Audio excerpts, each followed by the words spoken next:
السلام علیکم ناظرین، چینل 6 کے پروگرام سیلیبریٹی ٹائم کے ساتھ میں ہوں آفاق نیر۔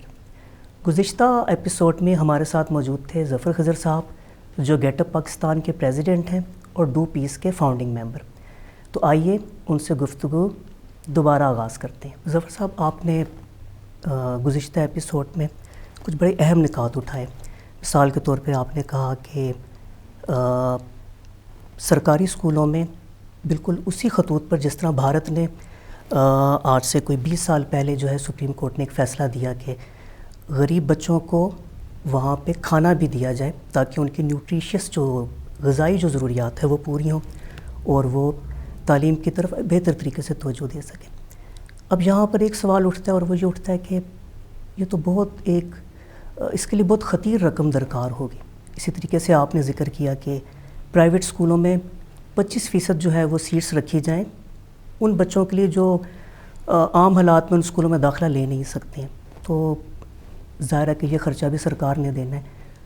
تو اب سب سے بڑا سوال جس کے جواب میں ہی یہ ڈیسائیڈ ہوگا کہ اس پر عمل ہو بھی سکتا ہے یا نہیں، وہ یہ ہے کہ یہ خرچہ کہاں سے آئے گا۔ تو اس کے لیے اگر آپ کے ذہن میں کوئی تجویز ہو تو وہ پلیز اس بارے میں بتائیں۔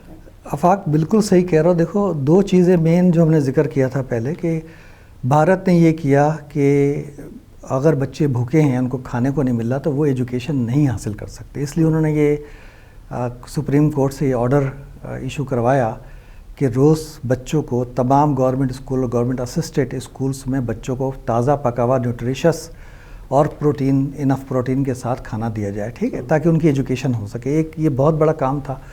دوسرا کام یہ ہے کہ آپ ایک لانگ ٹرم گول میں آپ ایک کوشش کرتے ہیں کہ جو اسکولس ہیں، گورنمنٹ اسکولس ہیں، ان کی کوالٹی آف ایجوکیشن امپروو ہو۔ یہ بہت لمبا گول ہے، اس میں کئی ڈیکیڈ لگ سکتے ہیں، کئی 10 20 سال 25 سال، اس میں آہستہ آہستہ سلو پروسیس ہے۔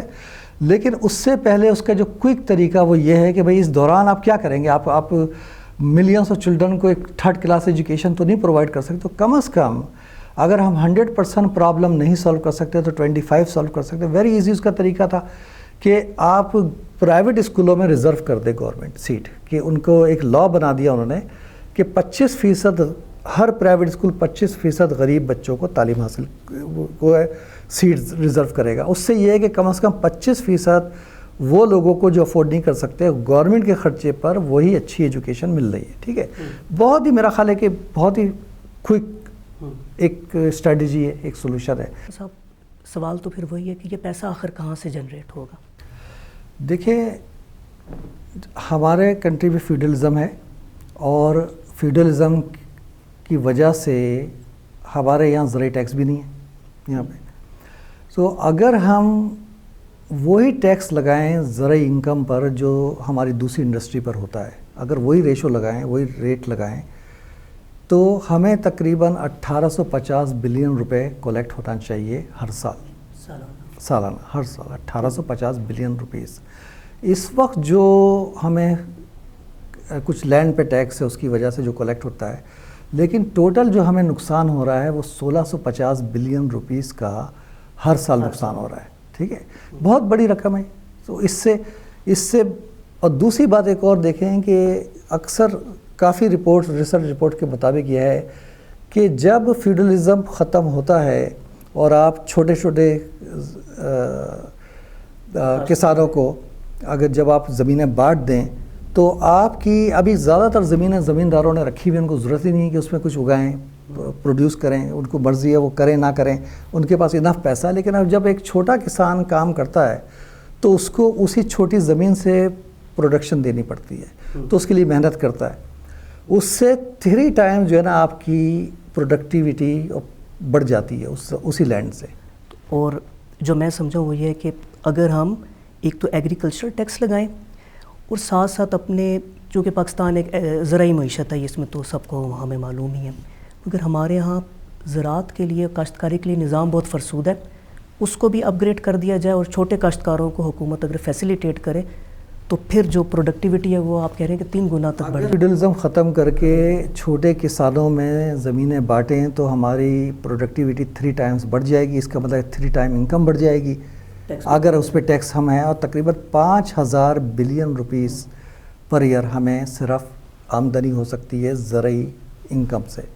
تو یہ دیکھیں یہ اتنی بڑی رقم ہے کہ میرا خیال ہے کہ اس سے ہمارے تمام قرضے ادا ہو سکتے ہیں. ہم ہر بچے کو گورنمنٹ اسکولوں میں اور پور اسکولوں میں ہم کھانا پرووائڈ کر سکتے ہیں. تو ایکچولی یہ تو پلاننگ کی بات ہے, یہ تو پالیسی کی بات ہے. اس میں یہ کہنا کہ ہمارے پاس پیسے نہیں ہیں, بھئی آپ یہ کیوں نہیں لے رہے ان سے؟ جب آپ دوسری انڈسٹری لے رہے ہیں تو کیوں نہیں لے رہے؟ ہر مسئلے کا حل ہوتا ہے, ہمارے سامنے ہے.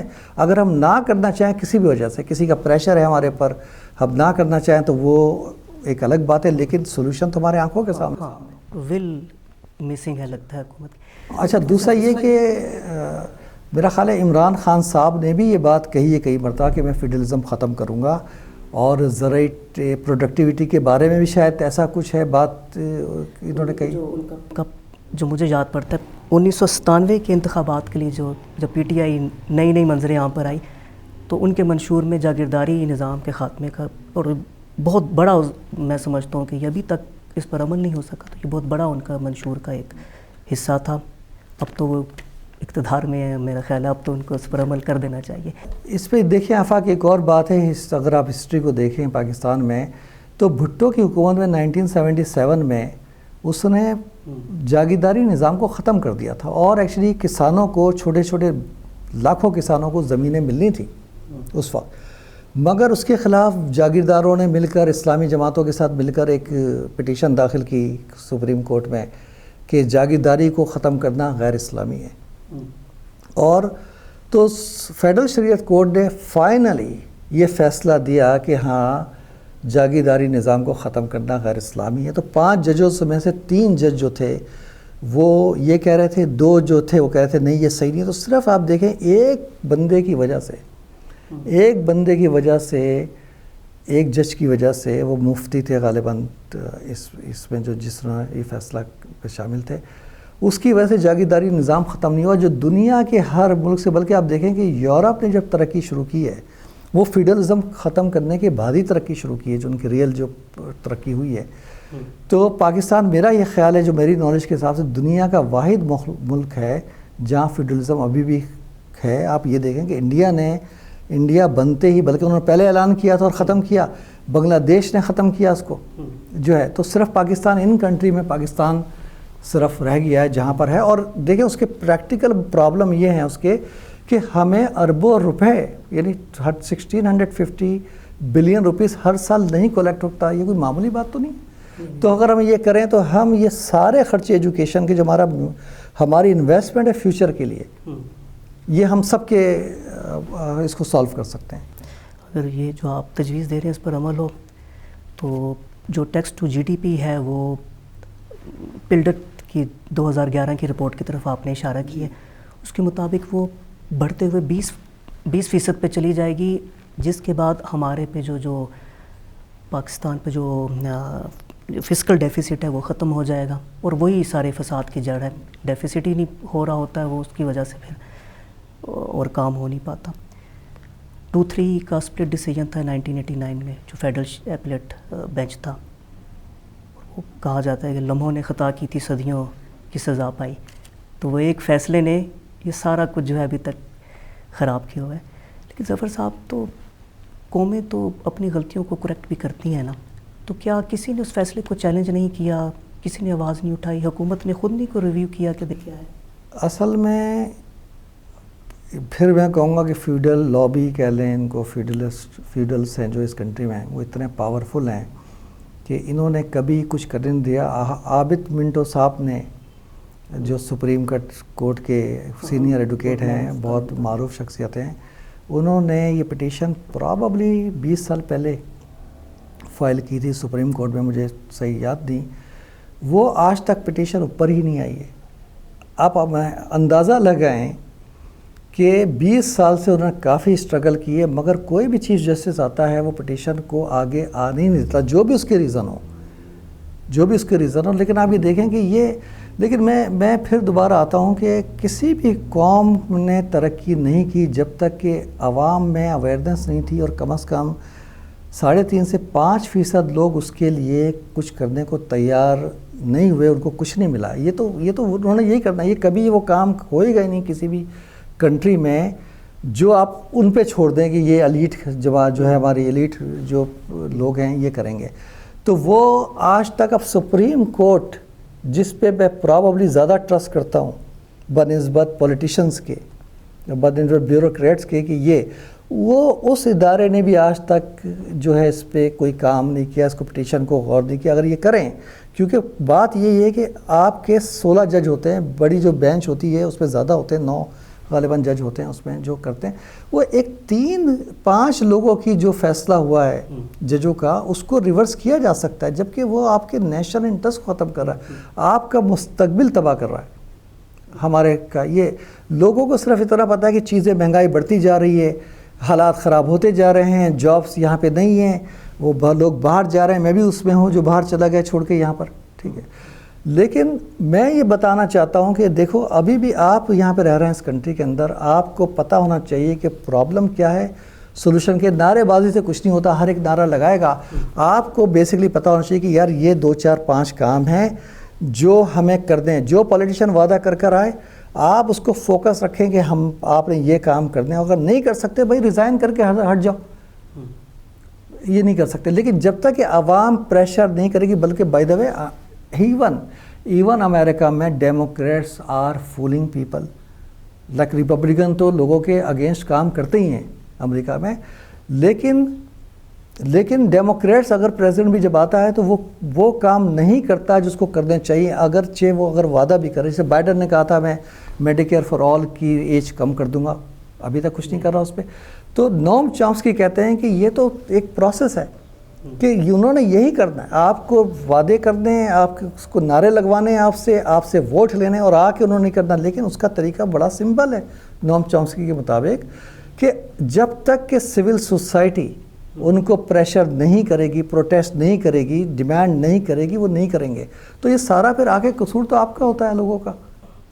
چلیں اس پروگرام کے توسط سے آپ نے اتنے اہم نکات اٹھائے ہیں سارے, اور ان سب کا تعلق ہمارے اپنے بہتر مستقبل سے ہی ہے, اس میں تو کوئی ذاتی مفاد بھی نہیں ہے آپ کا. تو عوام, میں توقع رکھتا ہوں کہ عوام میں بھی شعور بیدار ہو, اور اس سے اچھا کیا ہو کہ اگر معذرت چاہتا ہوں, اس سے اچھا کیا ہو اگر ایوان اقتدار میں یہ آواز پہنچے, اور خان صاحب جس نیا پاکستان کا خواب وہ دیکھتے ہیں, اس کی تعبیر تو میرا خیال ہے کچھ انہی اقدامات سے ممکن ہے, ورنہ یہ وقت جو ہے گزر جائے گا اور واپس نہیں آئے گا. ایک سوال پچھلی گفتگو میں رہ گیا تھا, وہ میرے ذہن میں بعد میں گونجتا رہا. ڈو پیس کے لیے آپ کی تنظیم کام کر رہی ہے, 50 سینٹرز ہیں ہمارے, اس میں 5 سال سے ہم یہ کام کر رہے ہیں. 50,000 اسٹوڈنٹس ہمارے سینٹرز میں ایجوکیشن حاصل کر کے پری اسکولنگ جو ہوتی ہے اور ٹیوٹرنگ 1 سے 5th گریڈ تک. ہمارا فوکس صرف 1 سے 5th گریڈ تک ہے, کیونکہ ہمارے پاس ریسورسز نہیں ہیں تو ہم میکسیمم بچوں کو ٹریڈ کرنا چاہتے ہیں. ہم 10 جماعت تک بھی پڑھا سکتے تھے, لیکن پھر ہمیں آدھے اسٹوڈنٹ کو پڑھانا ہوتا. تو 50,000 اسٹوڈنٹ اب تک ہمارے پروگرام سے نکل کے گورنمنٹ اسکولوں میں جا چکے ہیں, اور وہاں ان کی تعلیم جو ہے وہ جاری ہے, اور 10,000 بچے ہر سال پڑھتے ہیں. اور ابھی آپ کراچی میں بھی کر رہے ہیں. کراچی میں ہم نے ابھی سٹارٹ کیا, یہاں پہ ذرا ڈیفرنٹ ہے. وہاں پہ اب بنگلہ دیش میں یہ ہے کہ وہاں پہ جب بچے پری اسکولنگ ختم کرتے ہیں تو ہم ان کو گورنمنٹ کے اسکولوں میں داخلہ دلا دیتے ہیں, اور ان کی ایجوکیشن جو جاری رہتی ہے. گورنمنٹ اسکول یوزلی اتنے اچھے نہیں ہوتے, لیکن کمپیریٹیولی وہاں بہت اچھے ہیں پاکستان سے اگر کمپیئر کریں. لیکن جو بھی ان کی کمی بیشی رہ جاتی ہے, جو کمی ہوتی ہے ان کی ایجوکیشن, وہ ہم ٹیوٹرنگ سے پورا کر دیتے ہیں. تو ویری ایفیشینٹ ماڈل ہے. اب ہم نے کراچی میں جب یہ سلسلہ 3-4 سال پہلے شروع کیا ہے, تو ہم نے بچے 1 سال میں ہم نے 90 بچوں کو, جو ہمارا ماڈل ہے, ہم نے تیار کر دیا, پھر اسکولنگ کرا لی. اب جب ان کو ہم نے اس گورنمنٹ اسکول میں داخلہ دلانے کی کوشش کی تو وہ پیپر پہ صرف وہاں کوئی ہوتا ہی نہیں ہے, کہ کوئی صاحب آ کے بیٹھ جاتے ہیں, اور وہ نہ ٹیچرس ہیں نہ کوئی ہے, اسکول نام کا ہے, اس کے میرا خیال ہے فنڈ بھی کھا رہے ہیں وہ. اب ہم بچوں کو کہاں لے کے جائیں؟ لیکن پھر سوال یہ آتا ہے کہ بات یہ ہے کہ بھئی ہم کیا جانور ہیں کہ جس کے ساتھ جو چاہے کرے؟ ایک انسان جو ہے, آپ ہزاروں آپ کے دمبے ہیں, بکرے ہیں, گائے ہیں, ہم ان کو لے جاتے ہیں, لے جائیں وہ وہاں پہ چلے آئیں گے. بھئی وہاں پہ اسکول نہیں ہے تو کیوں نہیں, یہ آپ کا حق ہے. تو اگر لوگ یہ ڈیمانڈ ہی نہیں کریں گے, پروٹیسٹ نہیں کریں گے کہ یہ آپ کا حق ہے, گورنمنٹ نہیں دے رہی, تو لوگ یہی کریں گے ایلیٹ جو کر رہے ہیں. بالکل آپ ٹھیک کہہ رہے ہیں. ناظرین, ڈو پیس کے فاؤنڈنگ ممبر اور گیٹ اپ پاکستان کے پریزیڈنٹ ظفر خضر صاحب کے ساتھ ہماری گفتگو جاری ہے. میں امید کرتا ہوں کہ جتنا میں محظوظ ہو رہا ہوں اور مجھے جتنا سیکھنے کو مل رہا ہے آپ بھی میرے ساتھ ساتھ ویسے ہی محظوظ ہو رہے ہوں گے اور ویسے ہی آپ کی نالج میں بھی اضافہ ہو رہا ہوگا. آج کی ایپیسوڈ کا ٹائم یہاں پر ختم ہوتا ہے.